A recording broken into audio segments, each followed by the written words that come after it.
How are you doing, Nathalie? Very good, you know. Ex Excellent, excellent. Dean, hi from all the way from Egypt. It's good to see you here. So, welcome everybody. We'll start in a minute or two. You Yeah. you have a beautiful background behind you. I noticed that you have some fine art. You like Oh, photography, apparently. photography, black and white photography. And these are, one is actually from Ethiopia, Yeah, a friend of mine who lived there. And the other one is a black and white, drawing of a plane. Yeah. excellent, excellent.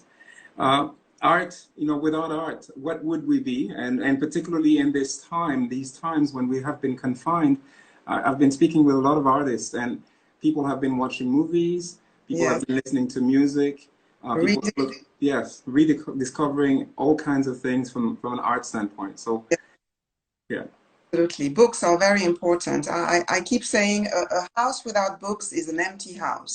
absolutely, Uh, absolutely. So, Great. so welcome everybody. We have our guest today. We are absolutely delighted, and you will be too. There's so many things to say about Nathalie, and we're gonna get started. So it's 33. I think we've left enough time. Let's get started. So let me introduce our guest speaker today. Welcome, Nathalie. I will welcome you again after reading your bio first. Nathalie Villette is a corporate and investment banker at Ecobank, the leading Pan-African financial institution. Nathalie is responsible for ensuring that global corporate clients operating in Africa can leverage on financial solutions, on financing solutions, transactional banking products, and local expertise that Ecobank offers across a wide range of Pan-African network. She's based in London and heads the Global Corporates Coverage Division, working with her team members across Africa, China, Dubai, London, and Paris to bring the best of African banking to an increasingly demanding pool of corporate clients and investors. As we all know, Africa is hot. Africa is where people want to invest. Nathalie is originally from France and Burkina Faso. She has that duality, that beautiful duality that opens her up to the world, where she grew up in Burkina Faso and completed her schooling there, spending her first 17 years in West Africa, largely contributed to her career path and also to the fact that she works for Ecobank today. She started her career at Citigroup in Paris in 1998 as a junior analyst, and then moved to London in 2000 to join the selective analyst training program of no other than this huge bank called UBS Investment Bank, where she spent 13 years, formative years, I would guess, in leverage and acquisition finance, portfolio management, corporate lending, and restructuring. Nathalie is passionate about women leadership and how to help girls grow into strong, kind, humble leaders across all industries. She graduated from the Women on Board program from Harvard Business School and is part of a community of women who help each other to expand their power and influence in business and society. Rising by lifting others is really their purpose. Overall, Nathalie has a strong sensitivity to development issues, including the impact of financial literacy, education, and empowerment for women as a catalyst for change. She is also UK country head for Ecobank and was newly appointed in March 2020 as a board director for Ecobank banking subsidiaries in East Africa. Nathalie is an alumni of Harvard Business School, as I mentioned, and completed her general management program in 2015. She was also educated in and has a postgraduate degree in finance engineering from Paris 12, and a master's degree in economics from Paris Dauphine, one of the best schools for that subject. Nathalie, welcome. We are very pleased to have you here in our Instagram Live, and you are out for a treat, ladies and gentlemen. Thank you very much, Gilles, and hi to the entire Acosphere family. Thank you for hosting me and taking the time to join us today. So thank you very much. So let's get started. Sure. You are having a prolific career in finance, specifically corporate and investment banking, now working between West Africa, France, China, and the UK. Natalie, what is your story? Thanks, Amadou.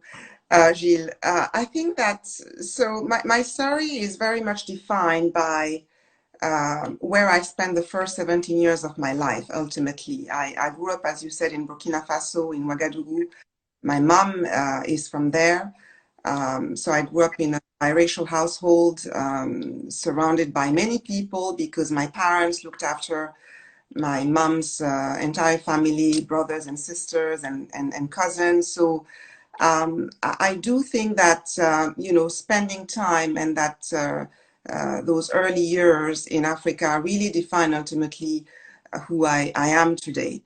My mom had a big influence on me. I think she's probably the person who has had the biggest impact on who I became. She had to stop school at the age of 11 to look after her siblings. When her mom became blind, she grew up in a very poor household, struggled with injustice and inequality. And I think that really her struggle ultimately defined the way she parented me. So she had very high expectations from me in everything that I did. You know, I had to excel. In a way, it was good because it prepared me for challenges later in life, but she was very demanding. And she used to say, you have a house, you have food, ultimately, you have love from the parents. The only thing we expect from you is to excel. So, spending those years living in this big family was instrumental to the person I became. We share everything, and it was a life full of, joy and excitement. And I think that, as I grew up, came to study in France, um, joined my first employer in Paris, I initially wanted to become an economist for the World Bank and come back to Africa and work in Africa. But life took a different turn. I ended up moving to London. At the time, I wanted to start a career in finance, and London was very much the place to be. So I joined, as you said, UBS. These were 13 very difficult years, I have to say, but very formative. You join as an analyst and as part of a cohort of young people that they recruit globally, and you get assigned to teams. So very intense and very competitive, long hours. But at the end of the day, you learn a lot. You acquire a certain discipline and rigor in the way you approach problems. And again, I think very formative. The move to EcoBank was a natural one. I think, you get to a point in your career where you ask yourself, what's your purpose, and how do you ultimately make meaning as to out of what you do on a daily basis. So it was something that I welcome. I wanted to give back. For me, working for a Pan-African bank was very exciting. And it really allowed me to leverage on the skills and experience to be able to contribute to, everything that we do today across our 33 countries. So this is me in a very short summary. A pretty amazing career and clearly formative years. UBS, as you said, was challenging, but it was a really formative experience. So it would be very interesting, I think, for our public and for ourselves to have a few anecdotes, 2, 3, however many you want, really describing some of the challenges that came along with that career and some of the opportunities that you drove from them. Sure. So I think interestingly, the challenges really turn, derive opportunities. So the two are linked. And maybe two anecdotes. I remember when I came from my first maternity leave back to my role at this global bank, I was the first female to leave and come back, after having had a child. And I realized after a few months that somehow things were very different for me in that team. I wasn't staffed with the most interesting projects or transactions. And as part of my annual review, the senior MD said to me, why are you back at work? You should be at home looking after your baby. Why are you back? And I was really taken aback because I think at the time it was very much, black or white. So it was not really um, well perceived to, as a young mother, go back to a full-time job that was very intense. And I think my career did stall a little bit, definitely. So, ultimately, this really made me realize that there's a time for certain things in life. You need to pace yourself. And if things don't go, in the direction that you anticipate, it's okay. Ultimately, the career is made of plateaus and then, progression, and you need to really make the most of it. And a second anecdote maybe with regards to, the way we work and leadership is, again, another senior person who once said to me that he hated to be surrounded by stars. We were working on a project which a junior colleague and I had, worked very hard on to deliver to a client. And he said, I don't want to be surrounded by stars. And it made me realize how insecurity in certain leaders affects ultimately the way you work. And if you're not strong and resilient enough, you can derail. But ultimately, this is what then drove me to actually go and better myself and learn and pursue my education, my executive education. So it is, you have made a lot of points. There's one that I want to really hone on to, because it's one that I believe we're not sensitive enough to, women and particularly men. So you came back into the workspace after having had a child and, naturally wanting to go back to your full speed, and the environment, your boss made it awkward for you, asked you a question that was totally awkward, totally inappropriate. And we're not sensitive enough to these things with women, and this happens every day in the work environment.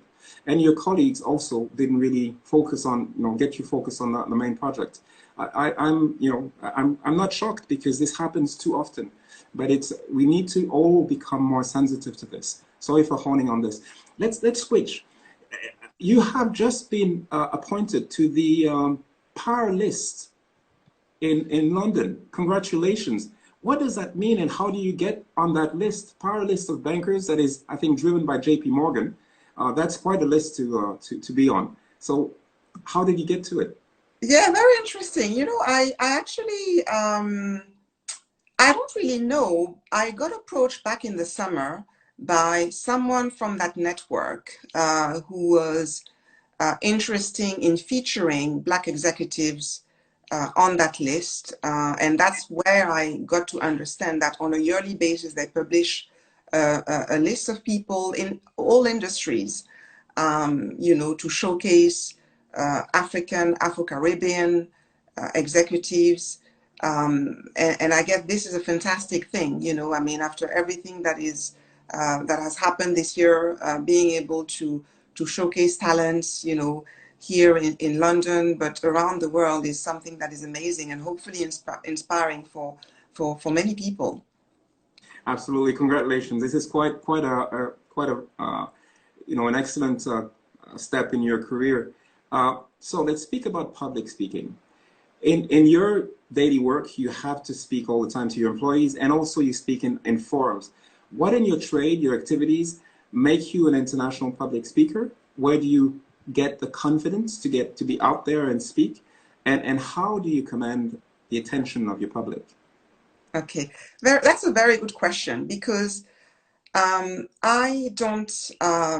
initially hated public speaking. This is something that came to me very late. I wasn't really comfortable being in public, but clearly I think as you grow and you engage with stakeholders, whether internally or externally, clients, You go to conferences, or you get invited to webinars. You slowly develop that confidence. And I do believe that it's a skill set that you need to develop. But fundamentally, two things that make public speakers great, in my opinion. The first thing is authenticity. I think it's very important to have that alignment between who you are and the message you want to get across. Yeah. So, the message, and ultimately what you do, what are the actions that you live by, and having that consistency comes across in public speaking, I think. And the other thing I believe is purpose. At the end of the day, when you do public speaking, you have an audience, which ideally you need to get to know, or at least calibrate your message towards to. But it's very important that you get a sense of what is it that you want to get out there to help people, So I think these are two things that are very important. Excellent. Thank you for those tips. During our conversation, you mentioned that you graduated from the Women on Board program at Harvard Business School, and you attended, the general programs of HBS, Harvard Business School. Would you like to tell us a bit more about that experience? Yeah, thank you. Sure. So, again, I think 7 years ago, I got to a point during my career where I felt that I needed to get equipped for the next level. And I wasn't sure, and a friend of mine had done this general management program, which is a very comprehensive program in management for people to, coming from various industries, to basically allow them to get to the level beyond their field of expertise. I think we all, leaders to some degree, in what we do. And you feel at some point that you need that end-to-end view of your business. You need that in-depth understanding of operation and strategy. So basically, where do you want to go? How, what for, and why, with what type of support. That is very important. And ultimately, it allows you to have a multidisciplinary approach, to leadership. So HR, innovation, managing people, this is very key. Innovation, leadership, what skill set do you need? So I embarked on that program, and it really broadened my business, experience, because you spend time with people coming from various industries, pharmaceutical, governance, marketing, arts, and you realize that you're confronted, to the same problems ultimately. And it's very interesting to see how, other people in other industries can solve those complex issues. So that was very transformational, for me. And the second program I did 3 years ago was on governance.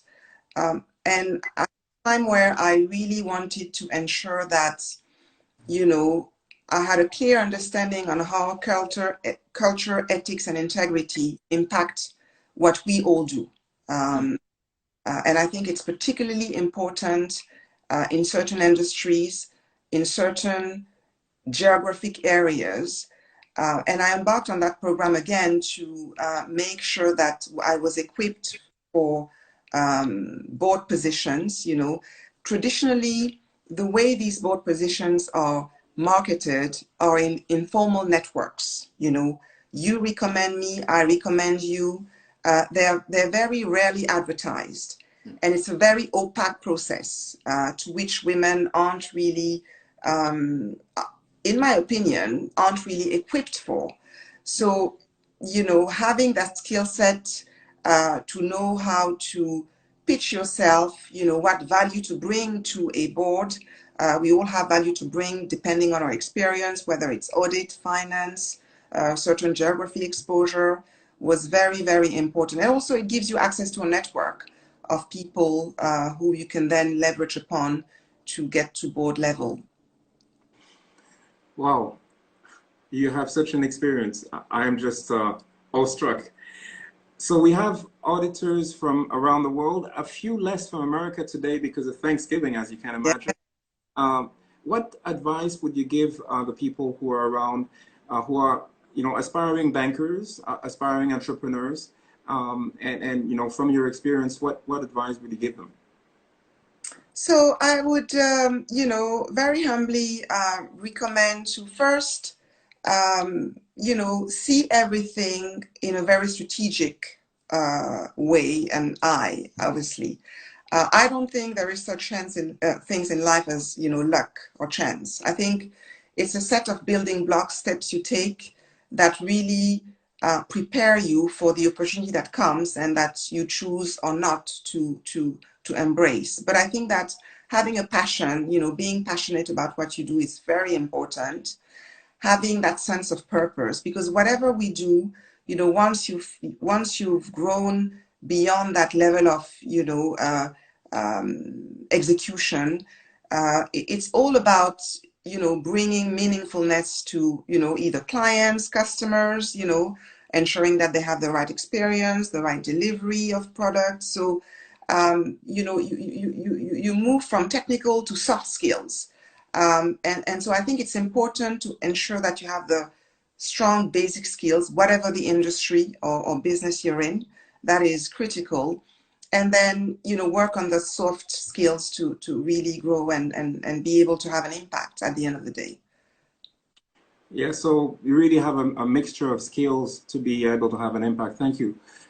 You've been in the finance industry since the late 90s, um, and the industry has changed tremendously and is changing still as we speak. What are some of the innovation? What does innovation represent for you? And what do you learn from all of these changes over the 20 years or so that you've been in the industry? Sure. So I think what I would like to really touch upon here is very much this wave of digital banking and how finance is being digitized ultimately. And we're seeing it, in our business and across, the world. And I think for Africa particularly is very, very dynamic. And, digital banking has really transformed the way we live banking.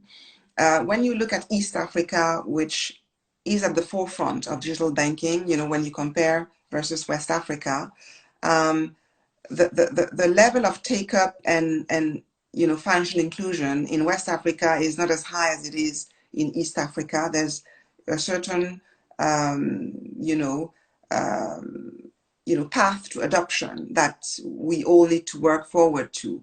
But I think that this is just unbelievable what is happening. The fact that you can do everything from your mobile phone, transact, pay, receive money. And really, I think the challenges that this industry face ultimately is, really gives us a lot of lessons because first you need to make sure that there is security. So customers need to feel that they can transact securely. So trust is very important, because that drives adoption. Um, and then you're seeing a lot of companies which are not banks coming into banking, mobile network operators, for example, Orange Money. You have a lot of telcos going into banking because they have the consumers at the tip of their phones and therefore it's easy to sell products. You also very much realize that for banking to be digitalized, you need a change in system, but also in mindset for people. When you think about it, in Africa, we still have banking branches where people go, to get money or to pay. You still have people going to queue to get their salaries. If you digitalize all of that, clearly, it's a threat to jobs, and the way people transact. And ultimately, you realize that it's multidimensional. We're in a wave where we can't stop, clearly, but we need to go it, eyes wide open and make sure that we bring along, our, people, consumers, so that they don't feel, left out ultimately. Yeah, I mean, you make a lot of great points. This is part of the change, and a lot of people don't realize that the whole um, mobile banking was started by Safaricom in Kenya. Uh, M-Pesa. Peace be with the former CEO who passed a year ago. But I saw people here at Vodafone in the UK, and I want to say that because there are lots of Africans at Vodafone in the UK trained by the people from Safaricom in mobile banking. So it's really important to also be proud about some of the achievements of African people in technology and here in banking. Uh, Absolutely. thank you. So working internationally with a variety of people, all the way to China, as you said, culturally and from a business standpoint, there must be charms and pitfalls. What are some of the challenges and opportunities, particularly that this represents for you and for people who would follow your path?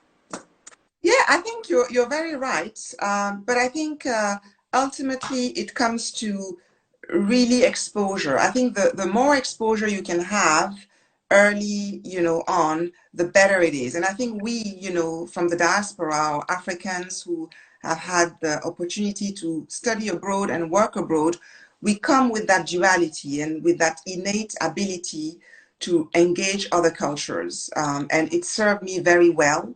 And I do believe that having that dimension of, both African culture and European culture has helped me even as I ventured into Asia, which is a totally different mindset, you know.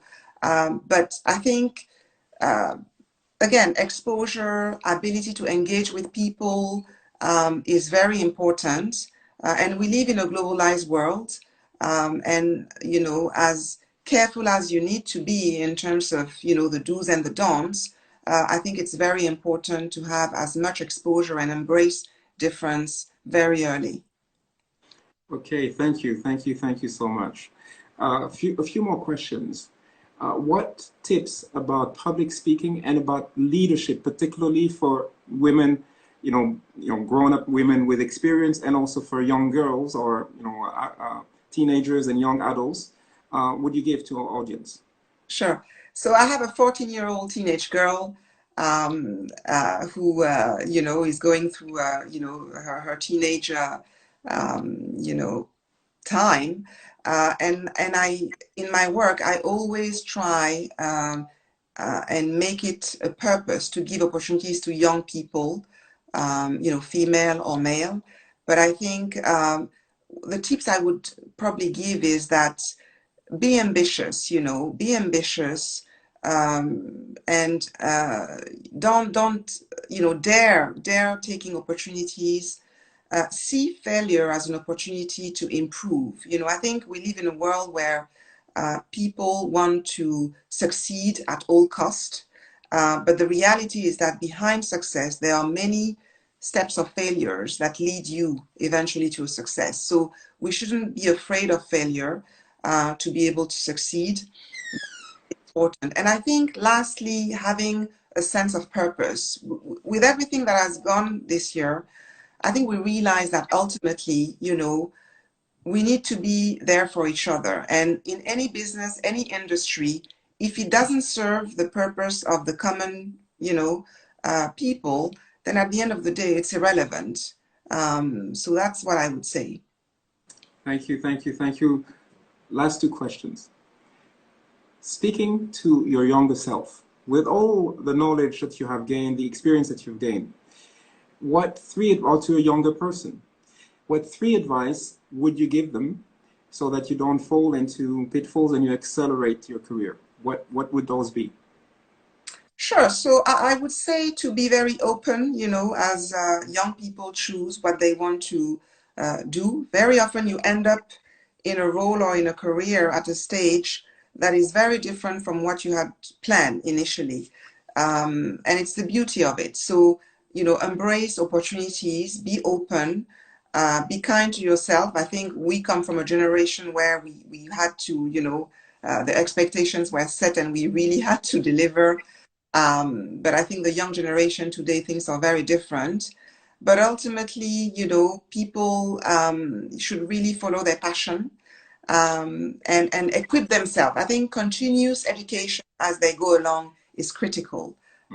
You know, and I see it around me where we hire people. It's very important to keep training people as they grow in their career so that they become, you know, if you will, multidimensional and are able to themselves become, you know, leaders in their industries. So there are lots of comments, and I didn't actually take the time to read them, but there are lots of thumbs up, lots of clapping, and also people saying that it's very inspiring. It is. It really is very inspiring. Any final message? Well, so what I would like to say is, you know, first of all, to thank everyone for the time, you know, and wish everyone safety and peace, and just, you know, wish a lot of resilience to everyone, you know, for the year to come. Thank you. Before we say thank you and goodbye, let me tell you, ladies and gentlemen, we've had a great speaker today, as you know, and as you've experienced. Next week, we will also have a fantastic lady, another lady, who is the initiator of the first, I believe, the first boutique hotel, luxury boutique hotel in Marrakesh. You will not want to miss this. And if you go in Marrakesh, you have to go to that place. It is amazing. It is Marianne Loum-Martin, who will be with us.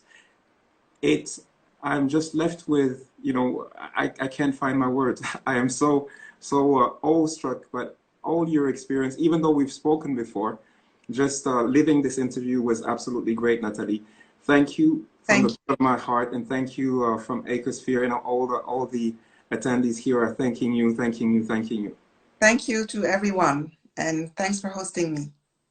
You're very welcome. Take care and see you soon. Stay safe. Thanks. Yep.